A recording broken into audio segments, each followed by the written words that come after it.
the show where we talk about Dandadan, a manga about the Dum-de-Dums. Is it love or not? Which is it?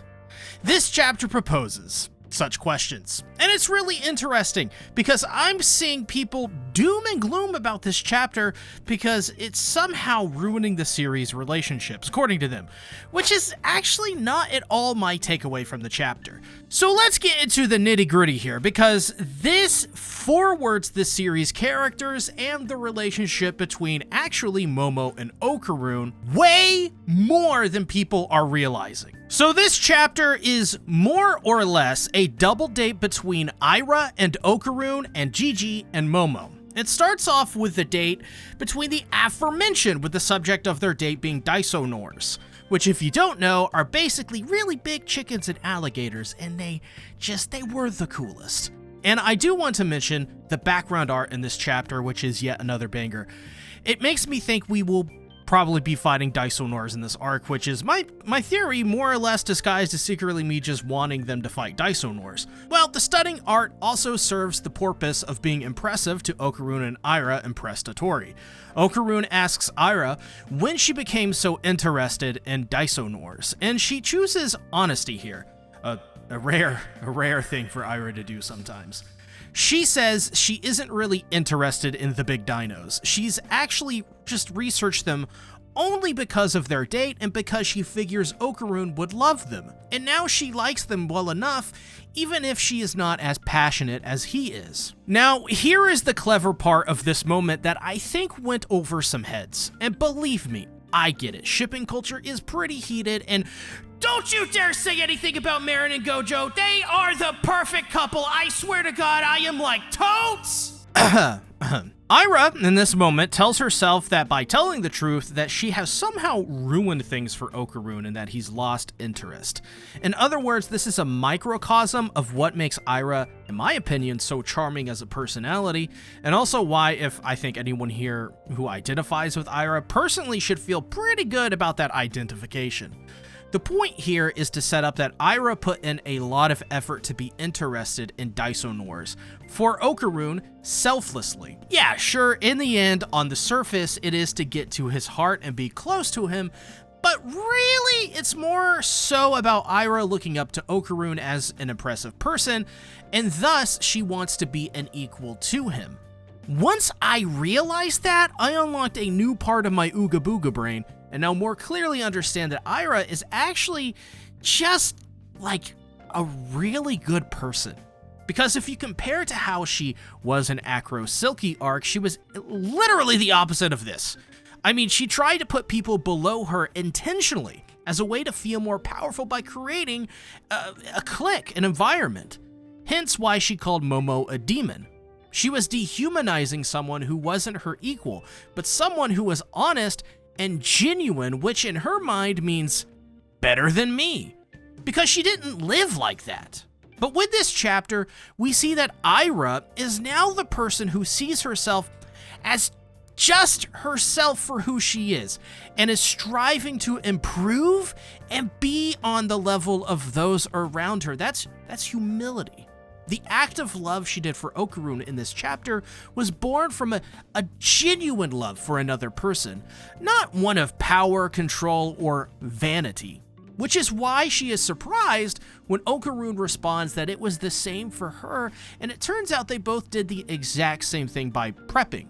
He even went further to learn about the entire place, even the restrooms, because he wanted to impress everyone, and he continues to think that he didn't think Ira would do the same because she's this, refined, this popular person, and thus these kinds of social outings would just be natural to her. In other words, the same dynamic I just discussed, and because Okarun went further to prepare than she did for this, she really starts to feel this warmth in her chest as Okarun tells Ira that it is precisely because of Ira's sincerity and the effort that she puts into herself that she is popular.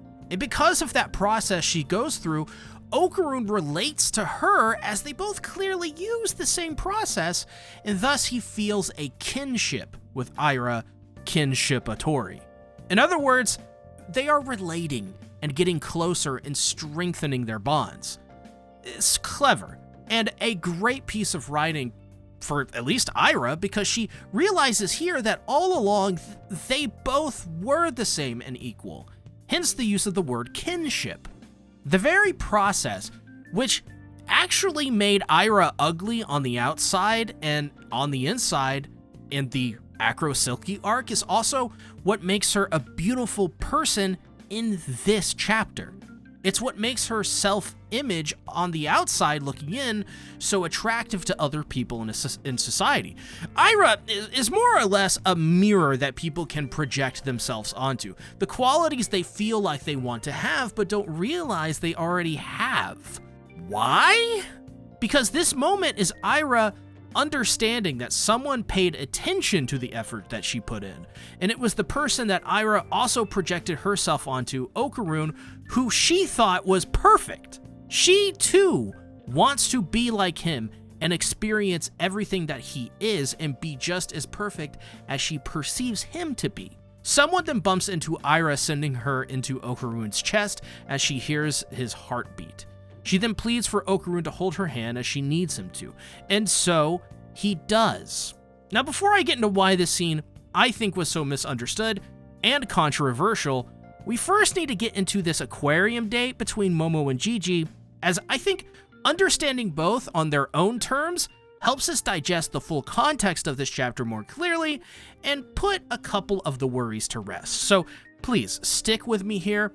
I will hold your hand and guide you through it, just like Okarun did for Ira. At the aquarium, which no doubt I think is a homage to Chainsaw Man ending last week, which if you didn't know, Tatsu was actually one of Fujimoto's editors for part 1 of Chainsaw Man.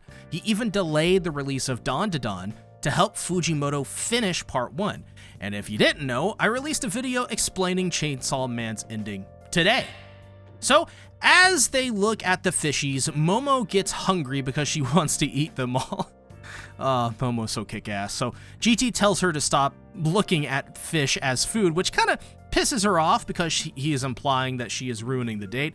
But in her defense, I mean, come on, dude. It's food. Momo denies this as a date, even though Gigi plainly insists it is what it is, which Gigi further teases her about, even though she insists they are just hanging. I think Momo is right here, though. I don't think this is a date, or at least I think it's a platonic date, which, of course, that exists. It's pretty common. I mean, I go on dates with my bros all the time. You know what I'm saying? Kiss the homies night. Well, Gigi notes that Momo is feeling better, even though she fronts that she was never, not good, which is, kind of just some super totes charming dialogue from her. But to her, none of that was really a big deal because she reveals to Gigi that she wasn't feeling good, but she got a call from Seiko that she would be coming home soon because the operation was successful. I am so excited! Sorry. Which should mean we will finally return to the ISA household for the end of arc feasts, One Piece style. I cannot wait. Though she doesn't remember the Turbo Granny person and even thinks that Seiko is actually being mean by calling another person's grandmother a Turbo Granny, which is like, I don't know why this made me laugh and feel so at ease. But, Momo is just, I don't know. She's just so her. I love her. Quickly, the topic shifts back to Momo's feelings about her memories. She expresses that she feels like she is in a constant state of gloom because her mind isn't at ease, and she feels something is wrong. And thus, that creates a constant tension in her chest, which is, of course, what anxiety feels like. I would know full well. After all, I am a content creator where these stupid freaking numbers keep trying to dictate what I should feel like. But for Momo, Gigi makes her feel calm. It eases her mind and alleviates the tension in her chest. And so Gigi holds her hand as he says that it's probably because he's a moron, which is more of an allusion to the feeling of love he feels for Momo, as the expression most people use when falling in love is that they play the role of the fool because, baby, I'm a fool for you. So before we get into why this chapter I think is so controversial, we first have to understand this scene as it was presented, because while not really complicated, there are a couple tidbits here that I think require a bit of more thought and, of course, just a spotlight. So much like how Okarun didn't matter as much in the previous scene as it was more about Ira, this too, I think, was more about Momo here. So in a sense, This was a chapter focused on the two leading ladies of the Dandadan primarily, though I will say Gigi did have more of a focus than Okarun did ultimately. Except for Momo, she was expressing the need for someone to fall back onto for support, and because of her memories being lost, that creates a barrier between her and Okarun, which is more or less what creates another source of anxiety for her. What she is explicitly expressing is that her inability to rely on Okarun because of her mistrust due to lost memories is putting a strain on her and forcing her to go elsewhere for support she otherwise would rely on Okarun for. So in turn, Gigi and Okarun are taking on two roles at once, friend and a kind of romantic partner, even though Gigi would never be with Momo and Okarun never with Ira. So the issue here, well, Momo is looking for support and is finding it with her friends. But the situation, thanks to hot shinobi woman blocking off the memories of Momo, is creating a rift between the group. The natural order of things is causing the love between Okarun and Momo to wilt away and manipulate and mold it into a form of mistrust between the two lovebirds.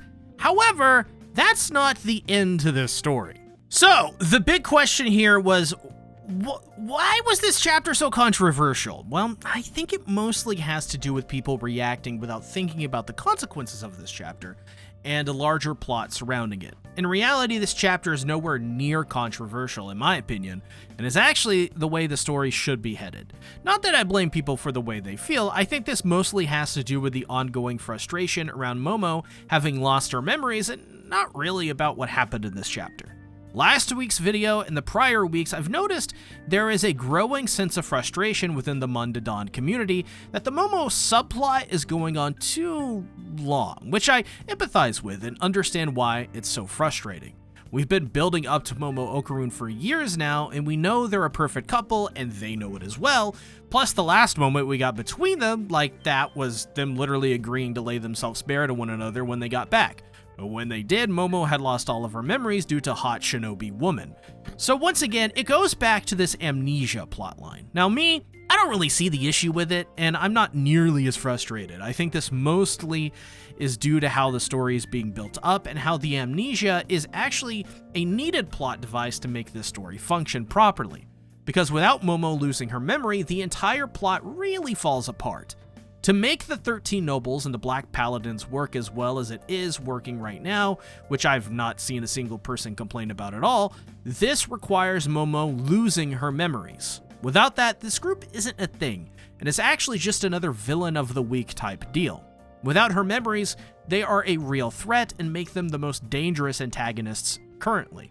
So I don't think the amnesia is as frustrating as people make it out to be, but that's just me. This is more or less kind of a classic complaint of shonen, and when you combine that with the instant satisfaction of modern internet manipulation, I just think people don't have patience like they used to have. They'll say, stuff like let Tatsu cook, while they also don't have that same patience for other series where this problem keeps popping up. It's not natural. It's a problem with, the Epstein economy that is being ran by algorithms. Everything needs to be a hot topic or a hot take that is loud and in your face every week. If it isn't, like it is with this chapter, then that introduces frustration, which I think is entirely unneeded and even unwarranted. It's not an attractive answer than just saying Tatsu fell off and he should end the series next week, which, that kind of talk, that very well gets the series canceled and kills the thing you love. And that would be on their heads, not mine. So have patience. Let the story play itself out before you make up your mind. Stop doing things like scrolling TikTok. Get off of stuff like Twitter and start reading 15 minutes a day from an actual book. Protect your brain from the internet rot, people, lest you be one of the people who embarrasses themselves by saying stuff like Chainsaw Man or Attack on Titan's ending is bad because they need to say something controversial because they need to be more and more extreme to get clicks and get attention. Not an attractive answer or explanation, but that's literally why this chapter, I think, is so controversial. To me, it's as clear as day. Now, when it comes to actual analysis on where we are headed after this chapter, I think it's pretty clear. Once again, the group is being manipulated to turn on each other, but I don't think we are headed for a bad end where everyone gets separated after they hurt each other. I also don't think that the shipper should even worry about anything after this chapter either. This chapter was less about relationships and ships, and more about how Momo and Okarun are both trying to find support, and the people they find it in, how they are there to be that support. This is actually what we call platonic friendship. Ira and Momo were both feeling, to sum it up, like they were anxious, and both Okarun and Gigi were there to lift them up and provide the emotional support that they needed. However, this also plays on what we've seen in the past in the series. This goes way back to Ira and Gigi's introduction arc. For Ira, it is more or less playing on her insecurity in her past, with that coming back up with this date and being reassured and reinforced by Okarun that she is just like him and they share kinship and are equals. This empowers Ira and affirms within her that she is a strong person who cares actually a lot about herself and thus takes care of herself more so than other people do. She works on how she appears to others and thus has learned the really charming skill of learning how to study. She's good at identifying her weakness and then reinforcing that weakness through learning about why she is so weak, then learns the skills to cope. In this case, it was knowledge of Dysonors.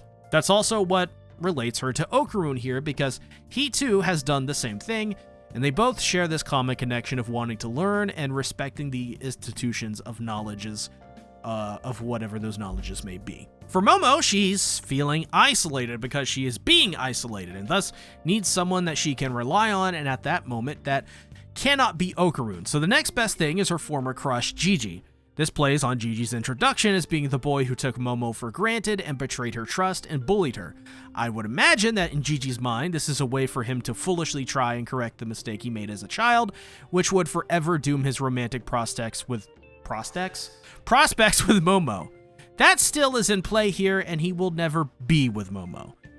And I think subconsciously, I don't really think Gigi needs Momo or wants even to be with her. I think we will eventually hear from Gigi himself that he just wanted closure because of his guilt and lost opportunity to be with Momo and be special to her. Because Gigi doesn't need to be with Momo, as if anything, the boy is perfectly fine on his own, and quite supportive and has support in his community. Which is actually more or less the overall reason why I think the plan to conquer and divide through manipulating the opportunity that comes from Momo's lost memories will overall not work and is actually failing because of this chapter. Because of the love that is found within a community is the fertile ground for victory against the non-loving community of the nobles. They represent the antithesis to love and thus will always lose out to those who commune, which is, say, people who form local communities. It's why people all over the world are forming local communities in our real world and online communities, like myself. Please join the Discord. It's the only way we can defeat evil and become prosperous people in a society. Local community is a form of love, which can defeat evil and revolutionize the world. It is the one thing that the nobles have no answer to.